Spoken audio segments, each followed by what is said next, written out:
नमस्कार सभी को। सर्वज्ञशाला के इस ऑनलाइन प्लेटफॉर्म पर मैं अमित आप सभी भाइयों बहनों का स्वागत एवं अभिनंदन करता हूं।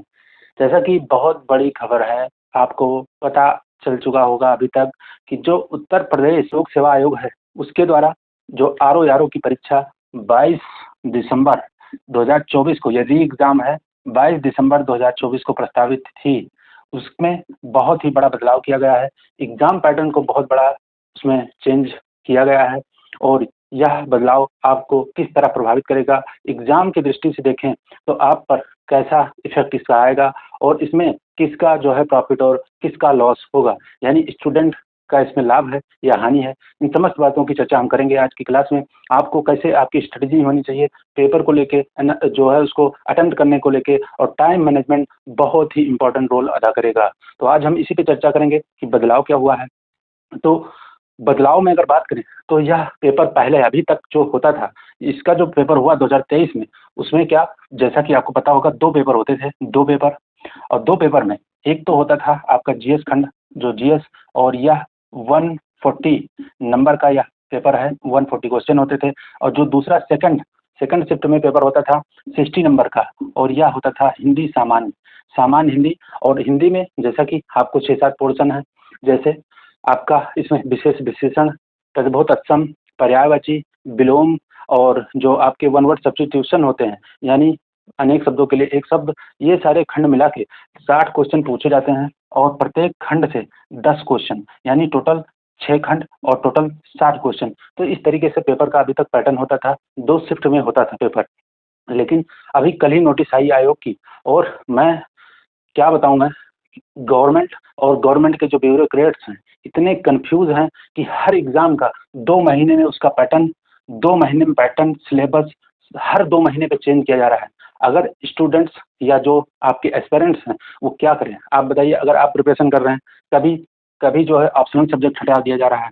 इतना कंफ्यूजन यूपी में आज तक मैंने कभी नहीं देखा, और इसमें लापरवाही सीधा सीधा है गवर्नमेंट की, और साथ साथ में जो ब्यूरोक्रेसी संभाल रहे हैं, इनकी पता नहीं क्या, ये कैसे ब्यूरोक्रेट्स बन गए हैं। इनकी जो है दक्षता, इफिशियंसी, और इनका जो मनोवैज्ञानिक स्तर है, उसको देख के मुझे बड़ा दया आ रही है कि इस तरीके के लोग बैठे हैं। पहली बात तो अब थोड़ा बहुत पेपर का तो सुधार ही कर ले गए हैं। प्रत्येक पेपर में, प्रत्येक एग्जाम में बस अब 2 ही 4 क्वेश्चन जो होते हैं विवादित होते हैं, अन्यथा इससे पहले तो विवादित क्वेश्चन बहुत होते थे। लेकिन अब इसमें हर बार ये कुछ ना कुछ बदलाव कर दे रहे हैं। बताइए, आप अच्छे से आपने ऑप्शनल की तैयारी की है, उसके बाद में ये अचानक बता देंगे कि आपका ऑप्शनल अब खत्म किया जाता है।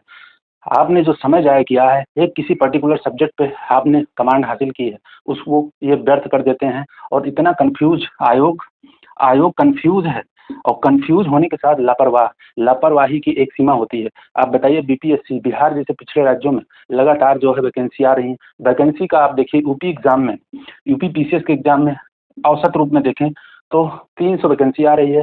कंपटीशन इसका पेपर किस स्तर का होता है, यूपीएससी। इसको बनाया है इन्होंने यूपीएससी, लेकिन इनकी इरेगुलरिटी और लापरवाही आप देख सकते हैं कितना भयंकर है, इतना बेकार। यूपी पीएससी की बात करें चाहे यूपी ट्रिपल एससी की बात करें, बहुत ही दोनों पे इतनी लापरवाही चल रही है, आपको मैं बता नहीं सकता। फिलहाल जो एग्जाम पैटर्न में बदलाव हुआ है, हम उसकी चर्चा करेंगे। अब क्या हुआ है कि जो आपका दोनों शिफ्ट में पेपर होते थे, जैसे जीएस और हिंदी, ये अलग अलग 2 शिफ्ट में पेपर होते थे, अब इनको मिला के आपका एक पेपर कर दिया गया है। और यह एक पेपर कैसे होगा, जैसे जो पहले पेपर होता था तो जीएस के लिए 2 घंटे, 2 घंटे, और कितने क्वेश्चन, 140 क्वेश्चन, 140 नंबर के। और जो सेकंड पाली में हिंदी होती थी, हिंदी में क्या, हिंदी में सेकंड पाली में 1 घंटे का पेपर, और 1 घंटे के पेपर में जो है आपका 60 क्वेश्चन। तो ये होता था पहले। अब इन क्वेश्चन उतने ही हैं, घंटे भी दोनों मिला के, यानी एक साथ पेपर, एक पेपर में 200 क्वेश्चन आएंगे। आपको ध्यान रखना है, 200 क्वेश्चन एक पेपर में आएंगे, और टाइम आपको दिया जाएगा 3 घंटा। 3 घंटा समय तो उतना ही है, लेकिन जो रिफ्रेशमेंट होनी चाहिए जब आप किसी पेपर को देते हैं, तो जो आप कंटिन्यू पेपर एग्जाम में बैठते हैं हॉल में, तो जो माइंड एग्जॉस्ट होता है वो।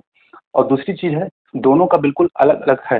हिंदी और जीएस की कोई आपस में मेल मिलाप नहीं है, बिल्कुल ही दोनों एक दूसरे से भिन्न है। तो इस तरीके से अगर पेपर एक साथ होता है तो सबसे बड़ा जो रोल होगा वह टाइम मैनेजमेंट का होगा। टाइम मैनेजमेंट आपके लिए सबसे महत्वपूर्ण रोल निभाएगा। एक मेरी तरफ से एक सजेशन है, आप लोग पेपर देने जाएँ, जो भी गंभीर विद्यार्थी हैं, पेपर देने जाएँ तो घड़ी जो नॉर्मल वॉच होती है, नॉर्मल वॉच कभी भी डिजिटल घड़ी पे पहन के आप पेपर देने मत जाइए, चाहे जो एग्ज़ाम हो। नॉर्मल वॉच पहन के जाइए और नॉर्मल वॉच को ज़बरदस्ती पहन के जाइए। वहाँ पे क्या करते हैं, इतने जो है अनपढ़ लोग, वहाँ पे मैनेजमेंट का ज़िम्मा दे दिया जाता है कि उनको बस घड़ी लिखा है, घड़ी नहीं पहन के आना है। आप ज़बरदस्ती करके जाइए कि आपके जो एग्ज़ाम कंट्रोलर हैं, उनसे मेरी बात करवाइए, मैं नॉर्मल वॉच पहन के जाऊँगा क्योंकि मुझे टाइम अपना देख के पेपर सॉल्व करना है। टाइम मैनेजमेंट बहुत रोल है, घड़ी ज़रूर पहन के जाइए और पेपर दीजिए। और पेपर में बिल्कुल टाइम फिक्स करके आपको पहले से स्ट्रेटजी, और वो स्ट्रेटजी मेरे अनुसार क्या होनी चाहिए मैं वो अभी बताऊँगा आपको। तो टाइम बाउंड होके पेपर दीजिए और बिल्कुल प्रॉपर स्ट्रेटजी के साथ पेपर दीजिए। तो अगर स्ट्रेटजी की बात करें तो कैसे हम पेपर सॉल्व करेंगे? 3 घंटे का पेपर है, 200 क्वेश्चन है। जैसा कि मेरी व्यक्तिगत सलाह है, आपका मानना या ना मानना ये आपके ऊपर है। मैं पर्सनल एक्सपीरियंस के आधार पर कह सकता हूँ, बहुत सारे एग्ज़ाम मैंने दिए हैं, प्री मेंस बहुत सारे पेपर क्लियर भी किए हैं। तो मैं उस दृष्टि से बता रहा हूँ कि अगर पेपर में अगर आपको ये पैटर्न, हालाँकि इसमें अभी भी एक संशय बना हुआ है कि पेपर एक ही दिन होगा या कई दिन तो चलेगा, यानी एक ही दिन में सारे विद्यार्थियों का पेपर हो जाएगा कि जो है पेपर अलग-अलग लोगों का होगा, यानी कई 2-3 दिन में करवाने का जो प्लान है, वह अभी क्लियर नहीं हुआ है। तो अगर पेपर 2-4 दिन में करवाया जाता है, कई शिफ्ट में करवाया जाता है, तो उसमें सबसे बड़ी जो विकट समस्या आएगी, वह नॉर्मलाइज़ेशन को लेके आएगी। क्योंकि पेपर, कोई भी पेपर आप बनाइए, तो पेपर का जो कठिनाई का स्तर है और कठिनाई के स्तर में असमानता की दृष्टि से, जब असमानता होती है, तो उसको नॉर्मलाइज़ किया जाता है। तो नॉर्मलाइज़ में किसी-किसी स्टूडेंट्स का उसमें फ़ायदा हो जाता है और किसी-किसी का उसमें बहुत नुकसान भी होता है।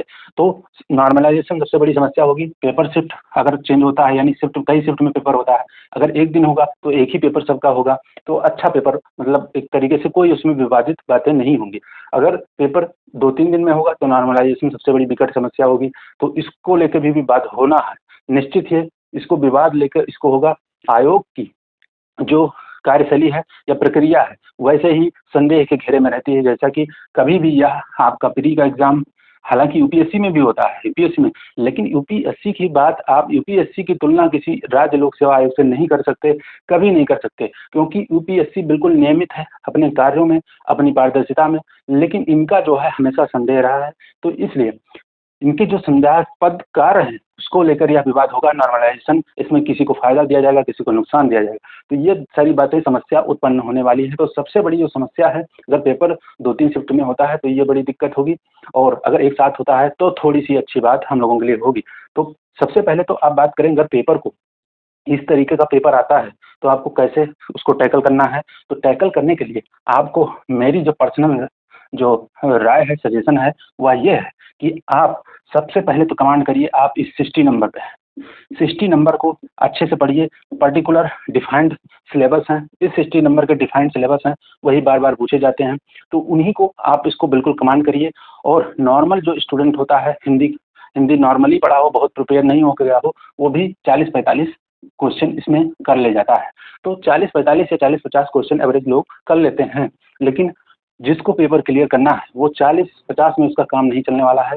आपको इस 60 में से मैं नॉर्मल बता रहा हूँ, 55 प्लस और लगभग 57-58 क्वेश्चन इसमें से निकालने हैं। और मेरी राय है कि सबसे पहले इसी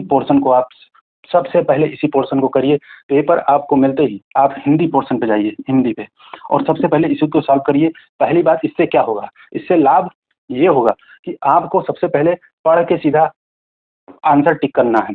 और इसमें आपको अच्छे से ध्यान रखना है कि जो आपका 1 घंटा यहाँ पे दिया गया है, 1 घंटा मान के चलिए कि आपको हिंदी के लिए है, तो ये आपको 1 घंटे नहीं लगाने हैं, बल्कि 40 से 45 मिनट में इसको कर लेना है हिंदी को। और इसमें कुछ नहीं करना होता, पढ़ के सीधा आंसर टिक करना है। तो हिंदी पे सबसे कम समय लगाइए और सबसे पहले इसको करिए। और सबसे पहले करने का रीज़न मैं बता रहा हूँ कि इसको पहले टाइम बाउंड होके करिए, 40-45 मिनट में इसको निपटा दीजिए। मतलब ये मिनिमम है, आप करने को 15 मिनट में कर दीजिए, कोई दिक्कत नहीं। लेकिन 40-45 मिनट ज़्यादा से ज़्यादा इस पे समय खर्चा करिए। और इसको जो है, हिंदी को सबसे पहले करिए। इससे दूसरा जो फ़ायदा ये होने वाला है, वो यह फ़ायदा होगा कि आप जो है कॉन्फिडेंट, आपके अंदर कॉन्फिडेंस डेवलप हो जाएगा। क्योंकि हिंदी आसान, एक तरीके आसान होती नहीं है, लेकिन आसान ही मानेंगे, क्योंकि लोग अगर उसका 90% एक्यूरेट कर ले जा रहे हैं तो आसान भाषा में उसको हम मान सकते हैं। तो इसको जब पहले करेंगे आप तो थोड़ा सा कॉन्फिडेंस आएगा, आपका मोरल हाई होगा।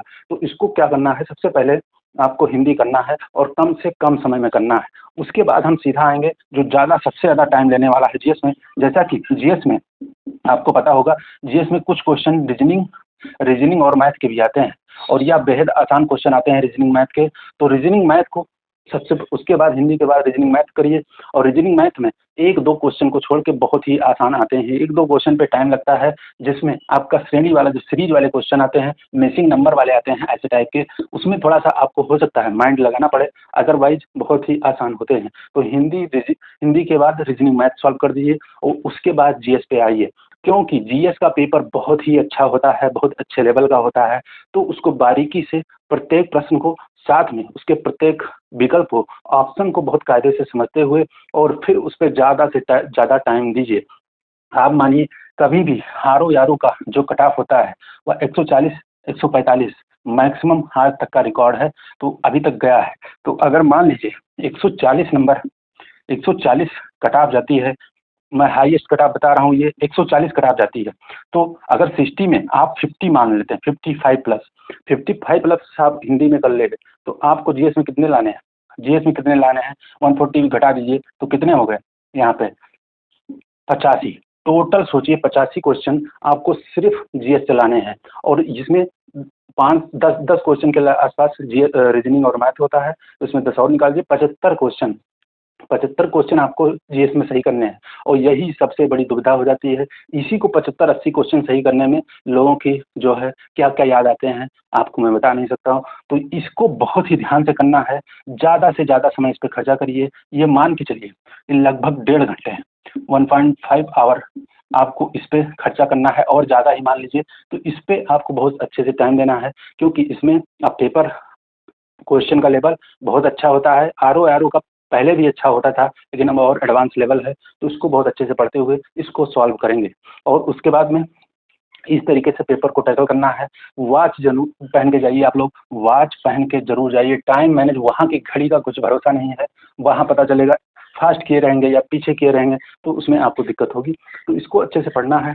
टाइम मैनेजमेंट बहुत बड़ा रोल करेगा, और टाइम कैसे मैनेज करना है मैंने बता दिया, ऐसे ही टाइम करके करना है। अब बात करें पेपर की तैयारी कैसे करें।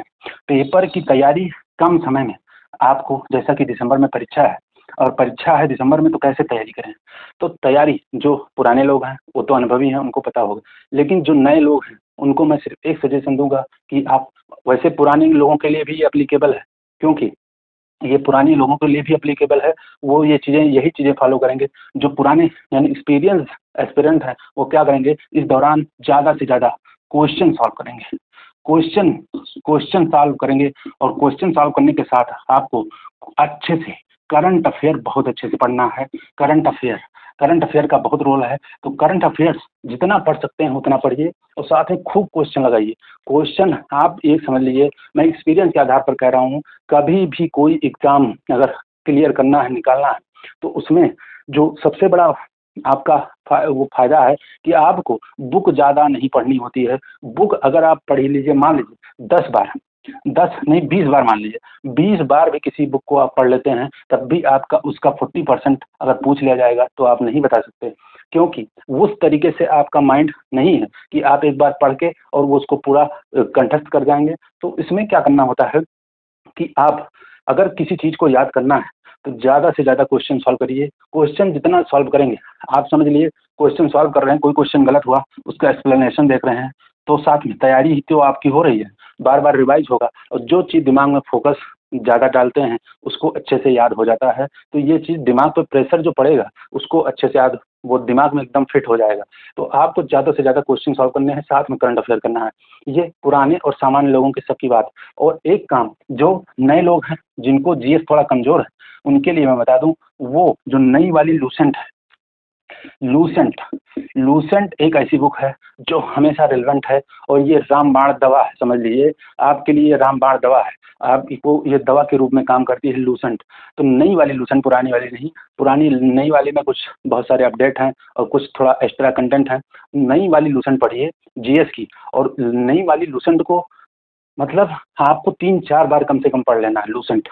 अगर आपको लगता है जीएस आपकी थोड़ा-सा नॉर्मल है, तो लूसेंट आपको अच्छे से पढ़ना है, क्योंकि लूसेंट से डायरेक्ट तो क्वेश्चन नहीं, लेकिन इनडायरेक्ट बहुत सारे क्वेश्चन आते हैं जो मैचिंग में और साथ में आपके जो विकल्प पढ़ने में उसमें बहुत हेल्प मदद करेंगे। तो आप पूरा जीएस आप रिवाइज़ नहीं कर सकते आरओ-आरओ का। अगर आप सोचें फिर से पॉलिटी पढ़ें, फिर से हिस्ट्री पढ़ें, फिर से ज्योग्राफी पढ़ें, वो आपके बस की बात नहीं है। 2 महीने में आप कभी कंप्लीट नहीं कर पाएँगे।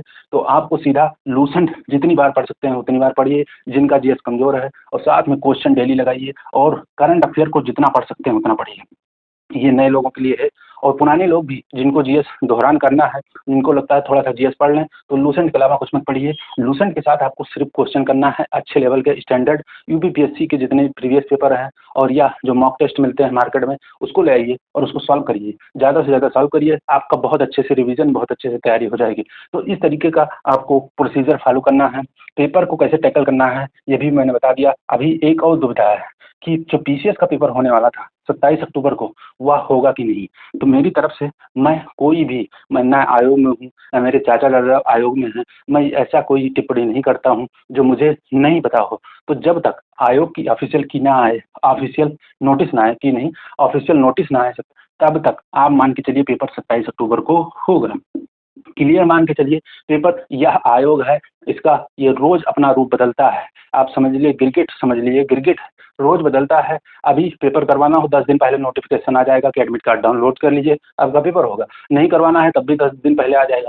तो इसमें यह इसकी लापरवाही है, उस पे हम बात नहीं करेंगे, कर चुके हैं ऑलरेडी। तो आपको ये मान के चलना है, जब तक नोटिस नहीं आती है आयोग की, तब तक यह पेपर 27 अक्टूबर को बिल्कुल कन्फर्म है, होना ही होना है। तो आप बिल्कुल तैयारी निरंतर करते रहिए, और 27 अक्टूबर को मान के करते रहिए, तो आपका कोई इसमें नुकसान होने वाला नहीं है। अगर आप पढ़ लेते हैं तो वह चीज़ें ऐसा नहीं है कि आपको ओमिट हो जाएँगी, उल्टी हो जाएगा उसका, उल्टी नहीं होगा। तो आप जितना पढ़ सकते हैं पढ़ते रहिए, और 27 अक्टूबर को पीसीएस का मान के चलिए, और 22 दिसंबर को पेपर होने वाला है जो आरओ-आरओ को, उसको मान के चलिए।